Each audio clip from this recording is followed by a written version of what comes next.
ചൂടുമായി ബന്ധപ്പെട്ട് വ്യാജ പ്രചാരണങ്ങൾ നടക്കുന്നു. ഔദ്യോഗിക മുന്നറിയിപ്പ് എന്നുള്ള തരത്തിലാണ് പ്രചാരണം നടക്കുന്നത്. ഏപ്രിൽ 29 മുതൽ മെയ് 12 വരെ താപനില 45 ഡിഗ്രി മുതൽ 55 ഡിഗ്രി വരെ ഉയരും എന്നാണ് മുന്നറിയിപ്പ്. തുറസായ സ്ഥലങ്ങളിൽ നിൽക്കരുതെന്നും ചൂട് മൂലം മൊബൈൽ ഫോണുകൾ പൊട്ടിത്തെറിക്കും എന്നും കാറുകളിൽ ഇന്ധന ടാങ്കുകൾ മുഴുവനായി നിറയ്ക്കരുതെന്നും തുടങ്ങിയ നിർദ്ദേശമാണ് പ്രചരിക്കുന്നത്. സിവിൽ ഡിഫൻസ് വകുപ്പ് എന്ന പേരിലാണ് സന്ദേശം പ്രചരിക്കുന്നത്. രജീഷ് നയിക്കുനി വിവരവുമായി ചേരുന്നു. രജീഷ്, ഈ പ്രചാരണത്തിന് പിന്നിൽ ആരാണെന്ന് വല്ല സൂചനയുണ്ടോ?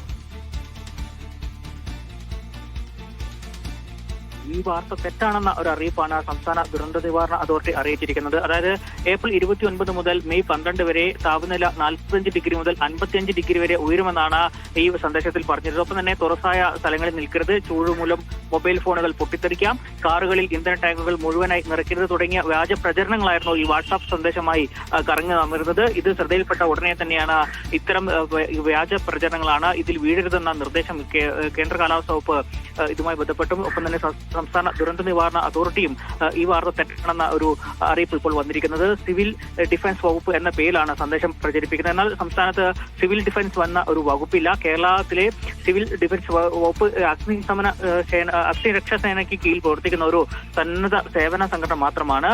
എന്തായാലും ഇത്തരം ഈ വ്യാജ പ്രചരണങ്ങൾ അത് 2025 സെക്ഷൻ 24 അനുസരിച്ച് ദുരന്ത നിവാരണ നിയമപ്രകാരം ശിക്ഷാർഹമാണെന്നും ഇതുമായി ബന്ധപ്പെട്ട് ഔദ്യോഗികമായി തന്നെ സംസ്ഥാന ദുരന്ത നിവാരണ സേന അറിയിക്കുന്നുണ്ട്, അതോറിറ്റിയും അറിയിക്കുന്നുണ്ട്. എന്തായാലും ഈ വ്യാജ പ്രചരണത്തിൽ വീഴരുതെന്ന നിർദ്ദേശമാണ് സംസ്ഥാന ദുരന്ത നിവാരണ അതോറിറ്റി അറിയിക്കുന്നത്. അജിംസ്. ശരി രജീഷ്.